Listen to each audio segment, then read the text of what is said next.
actually what the historical record shows, is that first, money was used as a unit of account, as its primary or initial purposes. Money functions as this medium of exchange out of convenience.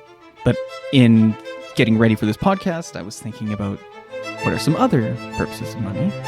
We have unit of measurement. And what does money measure? Money measures the value of things. Money is also a bridge in time. When we save money, put it away. But now I'm going to read this quote from Thomas Aquinas to get to what I think is the most important purpose of money. Excess of riches is granted by God to some in order that they may obtain the merits of good stewardship. Welcome to the Your Life Podcast, where we talk about how to integrate the virtues into our life and our finances. My name is Anthony Delazari, Associate Investment Advisor. Sean Gregory, Portfolio Manager. AJ Sanson, Associate Investment Advisor. We are with Serving Capital at I Private Wealth, and our goal is to serve you so that your finances may serve your goals and your goals may serve the good. Okay, so today we're going to talk about the purpose of money, and I thought a good lead into that would be to ask AJ, how do you bring up the topic of money with your children? Oh, with our children. Usually. Do you want to think about it first? Yes, please. Okay, I'll give you time to stew, and while you do that, not listen to what I have to say. So, I don't know if this is right or wrong. Actually, I have no idea what is the best way to talk about money with kids. And I haven't even spent much time thinking about it. I'm just going with my intuition, and my intuition right now is to actually not talk about it very much at all. Do not make it a thing. Do not make a big deal out of it.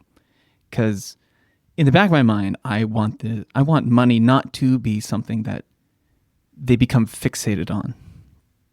And even the good things, right? Like, oh, you should save and put away.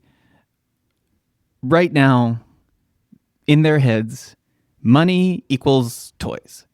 Or money equals coloring books. And I kind of like that.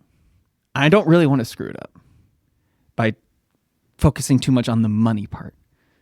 Because, their ability to think and plan ahead is minimal. And if you, I think, put too much focus on, you have to save, you have to put away, this and that, then it all becomes about the money as opposed to, right now, they don't have this fixation on money for its own sake. They have it on, what can I get with this? And I think that's a good inherent thing that they have, and I don't want to screw it up. Yeah. AJ, have you thought about money with the kids? I think the conversation about money with the kids typically comes up when they receive cash gifts during their birthdays. And the instant response for them is to, how am I going to use all this money up for the things that I didn't really need? So the conversation about the consideration of what they actually want and need, and the segmentation between the two, and then a compromise as to what they would want, and then reserve the rest for a later time to give away for other gifts, for other friends and birthday parties they attend to as well. Which usually comes in terms of planning for the future for that. But I want to make certain that they spend their own money for gifts that they give to others. Do you give your kids an allowance? No. Do you pay them for doing chores around the house? Yes, though that's challenged. It's challenging, especially because I know I can do it faster, or me and my wife know I could do faster. But I know the opportunity for them to learn how to do it. So I make the expectation of them doing chores as not something they get paid for. It's the responsibility within the family. Yeah, to the family. Yeah, so I wrestled with that question. Should you put them to work and then pay them for it? But no, they should be able to contribute to the family. And again, my latest iteration of that is that these are the basic chores that are expected of you during the week. And if you go above and beyond, and then reward that, then those you can earn whatever, $1 or $2, something for that. And you kind of get the both. They kind of can connect this sense of work and income, but also work and responsibility. I don't know. I don't even know if that's the right way to do it or not. But I like the intent of it is basically these core attributes of functioning as a family together. These are our responsibilities. These are our duties. And then to encourage them to do one up, then it makes sense to compensate them to some degree. Right now, their chief source of income is an annual card addressed to Master so-and-so from their long-lost uncle who lives in Fernie, who they see like twice a year. And it's a big to-do. They talk about this card coming up at the birthdays. Everyone knows it's coming. They all expect it. And it's this magical money that kind of rains down from this mysterious person out of nowhere, and then it becomes toys. So the one thing I do try to instill in them is avoiding that impulsive desire to spend. Like, I went to the store, I saw this great thing, it's going to change my life, I'm going to be the happiest ever, and I need to have it now. Mm-hmm. So when they are inevitably overcome with that, I tell them, no, you have to sleep on it. You have to give it a few days. You have to week. We might have talked about this here before, but since we're talking about kids and money again, I'll reiterate that I think that is one good money habit at this age I can try to impart to them. But I don't, and I think it depends on how old the kids are. So for the 3, 4, 5-year-olds, I don't think they can grasp saving, and they can't even share their toys. I don't know how they're going to, even learn to give money away. Although it's something we do bring up, but I have zero expectation of it. But I think maybe for the 6, maybe 7 and up is probably a good time to start with those other things, saving, giving. I think the tangibility of money is important. Oh, they love coins. They love coins. They think they haven't told me this, but I'm under the impression that they think the coins are more valuable than the bills. Nice. Keep it that way. Yeah. While they're kids. Anthony, how was money in your household? How was it taught to you, or did you get an allowance? We got a small allowance of, similar to Sean's, like $1 to $2 when you're tuning each week for sometimes doing chores, sometimes it was, I don't think it lasts very long in terms of a system. But a big core message with money when I was growing up was questioning, why do you need this thing? If I had a toonie for every time my mom said, why do you need that? Or my dad said, play with what you have.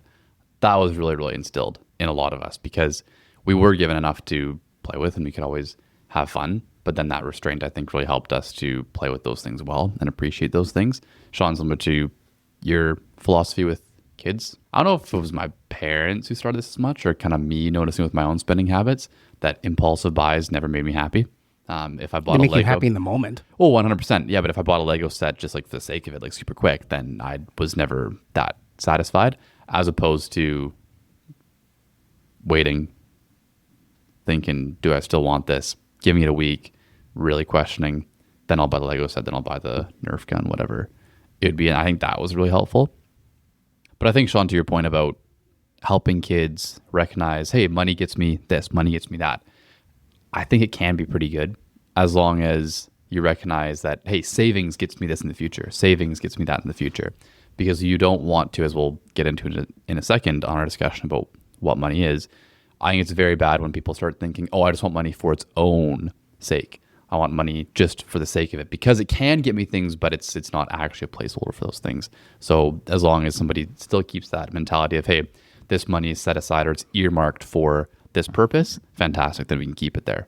But yeah, Sean, you have your points about what the true purpose of money is. So do you want to kick us off with that? Yeah, let's dive into it. So we did some YouTube research for this podcast on the history of money, and I found it super interesting. So the story of the evolution of money that's commonly told and that I had heard is that, money is a medium of exchange and it is more convenient to use this intermediate than to barter directly with goods. And that's why we have money. But that's not actually what the historical record shows. What the historical record shows is that first, money was used as a unit of account, as its primary or initial purposes. And we know that that the history of money predates the history of writing itself because the earliest writings we have are about money. Yeah, accountants' books. Right. Yeah. Keeping accounts of so-and-so owes someone else this for something that was done to them. And it was a way of inhibiting rivalries and grudges from building up over time so that, okay, you were responsible for this person losing their cattle, and now we've taken into account that he owes you this, and we can keep peace in society this way. A mechanism to make certain everything's fair. Yeah. Fairness. That's right. Yeah. So I thought that was so interesting. So what do we have? We're talking about the purpose of money today, and we have initially unit of account, keeping track of who owes who what. Then we have medium of exchange, because it is far more convenient to use money to buy or to exchange goods as opposed to the barter system. And what else was it, Anthony? That we're there.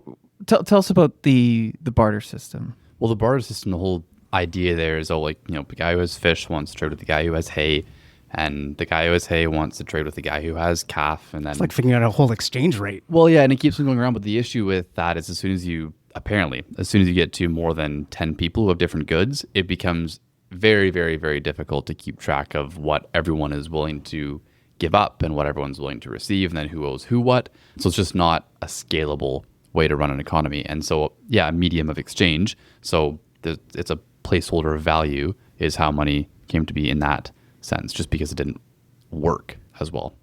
Yeah, so we apparently, as you say, have no historical record of any complex economy operating on the barter system. Yeah, just because it's not feasible. Right. Totally not feasible. So money functions as this medium of exchange out of convenience. Those are the two big purposes of money. But in getting ready for this podcast, I was thinking about what are some other purposes of money. We have unit of measurement. And what does money measure? Money measures the value of things. Kilometers measures distance.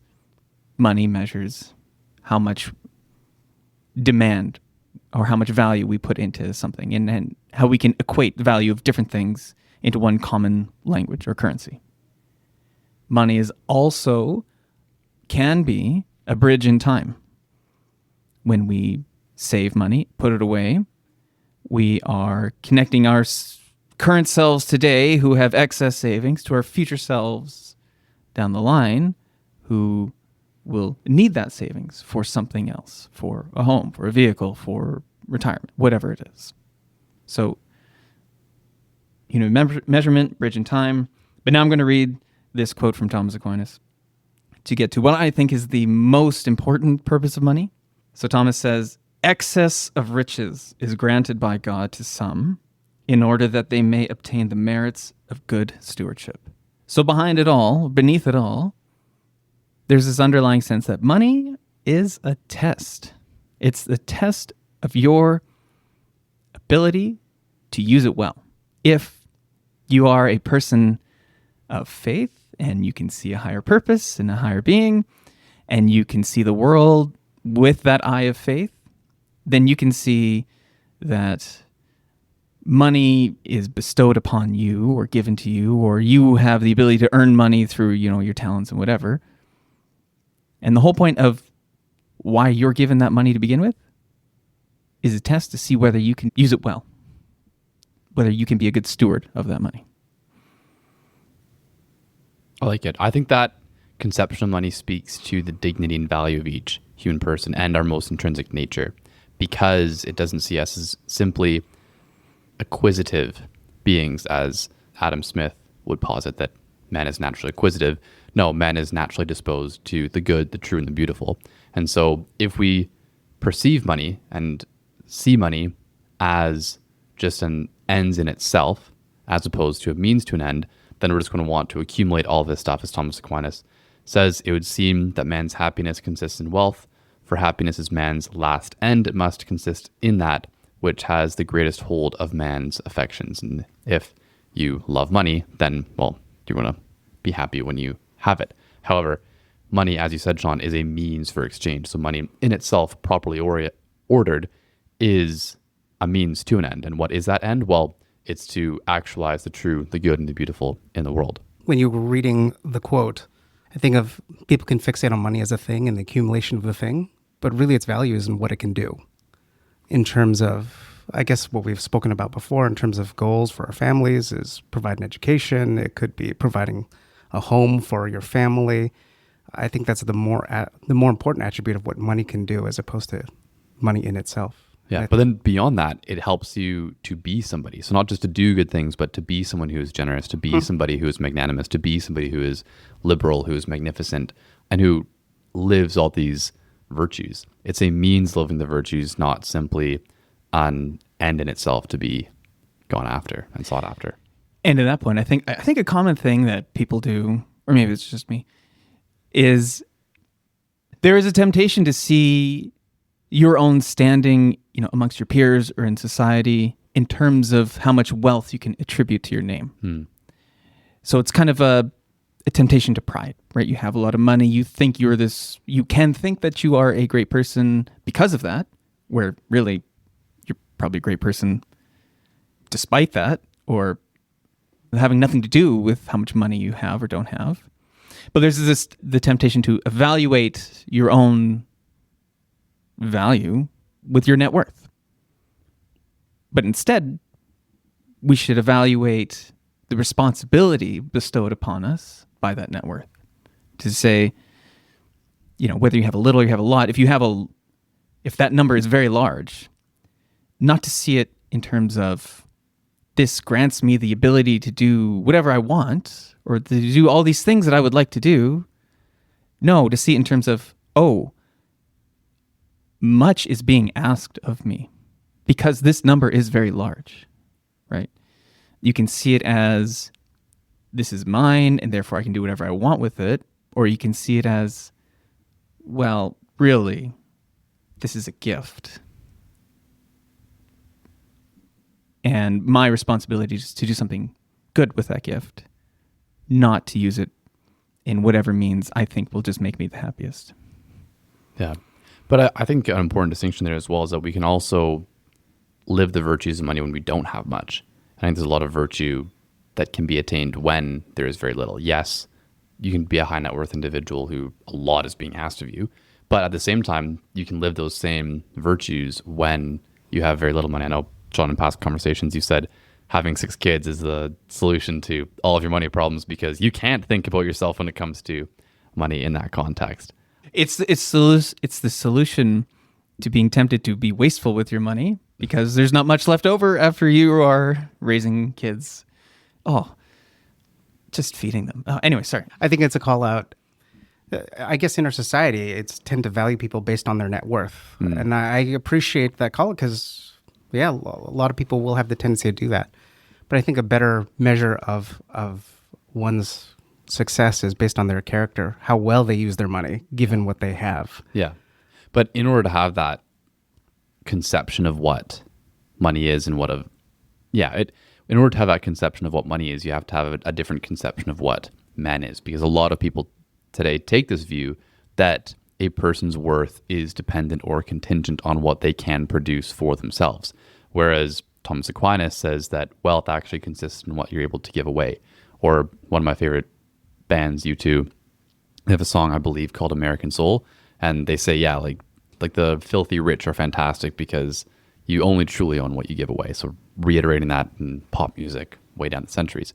But I would take this moment just to say, I would distinguish, Anthony, in what you're saying, that it doesn't matter whether you have a little or have a lot. So there's a difference between stewardship and virtue. So doesn't matter how much money you have. Everyone is asked to exercise the virtues with their money, right? Not to be controlled by their money, to be temperate, all of those good behaviors.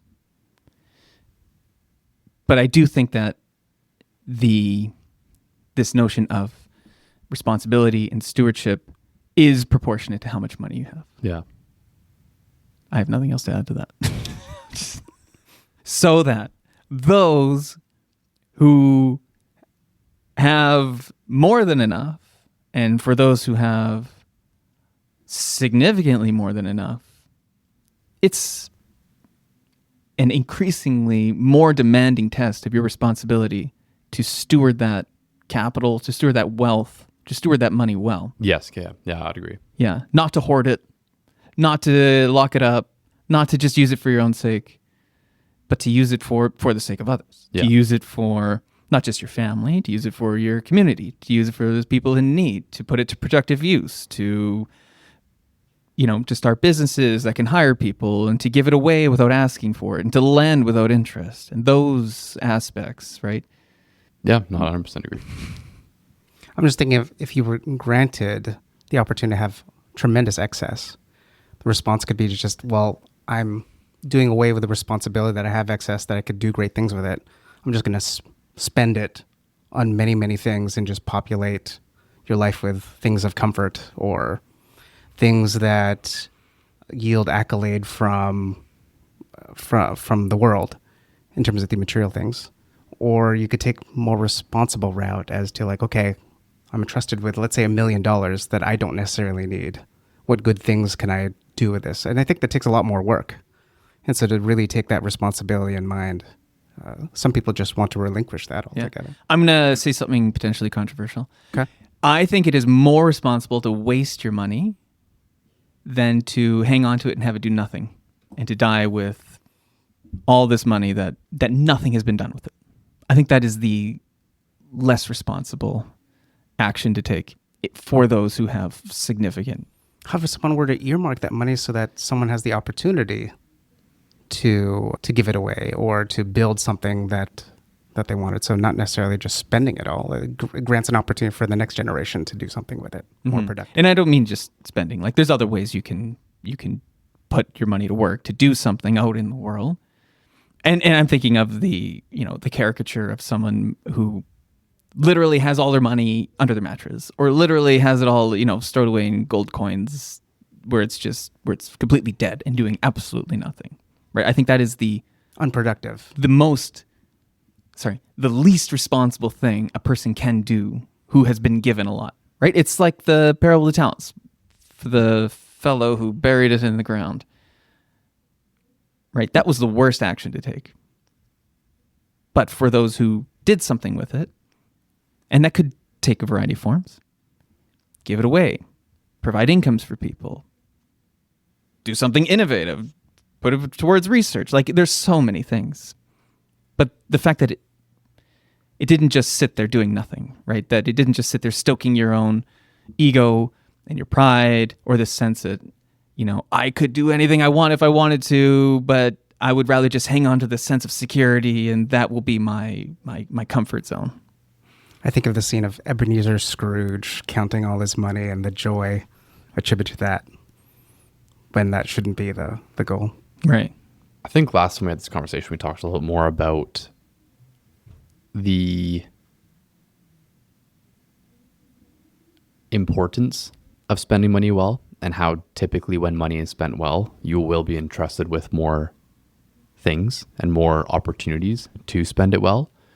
Obviously alluding to scripture where after you have the servants come back with all the talents, the master says, well done, good and faithful servant. Because you have been faithful in a little, I will entrust you with a lot. So when we use our money in good and productive ways, chances are more opportunities are going to come up. Even if you just think of, well, if I donate money to a very good cause, now you're known, you're in that circle, and chances are that people are going to be like, hey, would you be willing to help out with this thing? Would you be willing to help out with that thing? Same thing when it comes to just putting money to good use. If you're starting a business, you want to meet new and more interesting people, or just investing it in a good company as itself. You're going to be more interested in things that are going on in the world because of that. Maybe you're going to be able to have better conversations with different people who you meet. Oh yeah, no, I know this company. I know that company. I think they're doing something good, productive, useful. Yeah, I don't know. This idea that the more you use it, the more that comes back to you. And maybe not necessarily in monetary terms. Okay, that's what I was going to say. But just in terms of like, you're going to have a lot that you're able to get out of life in that way. Yeah. Yeah. If you have this idea of, I have to make a return, whatever money I have, I'm looking at the time value of money. I'm looking at the opportunity cost of putting it in vehicle 1 versus vehicle 2 versus vehicle 3. I don't think you're going to make that much extra out of it. Sure, you can make a return on it, but in terms of the lives of people who you're impacting, you're much more concerned with the monetary value of what's being returned as opposed to the gift value of what's being given. Mm-hmm. So one way to think about wealth is all the money you didn't spend. But one way to think about virtue or stewardship as it relates to money is all the money you did something good with. So in your example, Anthony, I think of the businessman who is running a business, as perhaps starts as a small business, does very well. He could take that excess and spend it, or he could reinvest it to the company, an opportunity to expand operations. I think the good that comes from that is provide other people with more jobs, people to be focused on the things that they're really good at doing, because you have to get a little bit more specialized as your company grows, and that just expanding beyond perhaps your local economy to maybe in the national economy or the global economy. So the opportunity to create a multiplicity, not necessarily only by the monetary resource, but the opportunity is granted to many families. Or even just wages, like properly good yeah. just wages that enable families to be able to spend that and then have that problem for themselves. Right? Yeah. Well, let's categorize it. So I think the worst thing you can do with your money is like absolutely nothing. Then the next tier would be put it to good, productive use. And that like as you're saying, does so much good in the world, impacts the people. Likely you're delivering, good services or products to people and making your customers' lives better in some way. And that can be a very good thing. But then the highest tier would be that virtue of magnificence, where you find something great and you put your money towards this project and you get nothing in return. Nothing comes back to you, right? But for the business owner, he's doing good in the world, definitely. It's better than doing nothing with it. But he still benefits if the business is run well. It's to his workers' benefits, his customers, and to his own benefit. And that's not bad. But that highest level, that virtue of magnificence, is when you can part with your money and nothing monetarily comes back to you. It doesn't increase your net worth. It doesn't increase your status in the world. It's something good for its own sake. Yeah. As you're saying that, there's a picture in my mind of kind of sliders where when you keep money just for yourself, you've maximized this slider of risk aversion and of comfort in material things. And then as you move into the productive use of money, well, now you've increased your risk aversion and you've decreased your dependence on material things, but you've also increased your just capacity as a person. And then when you get to that optimal state of giving, then you've kind of almost surpassed the need for those sliders and that concept of trade-off in your mind, because you have a higher understanding of what this money can be put towards. Mm-hmm. It's like a cheat code in a video game. Yeah. Anyway, I'm just going to circumvent this whole thing and give it away with nothing to come back to me. And I'm not even going to play the rat race or whatever it might be. Yeah. Okay. Well, I think that's good for purpose of money. Next time, we will talk about what does good stewardship look like? What do good goals look like? And we'll take it from there. Brilliant. I'm Anthony. I'm Sean. I'm AJ. Thank you for listening. This podcast has been prepared by Sean Gregory, who is a portfolio manager, AJ Sanson, and Anthony De Lazari, who are associate investment advisors for IA Private Wealth Inc. Opinions expressed in this podcast are those of the portfolio manager and investment advisors only, and do not necessarily reflect those of IA Private Wealth Inc. IA Private Wealth Inc. is a member of the Canadian Investor Protection Fund and the Canadian Investment Regulatory Organization. IA Private Wealth is a trademark and business name under which IA Private Wealth Inc. operates.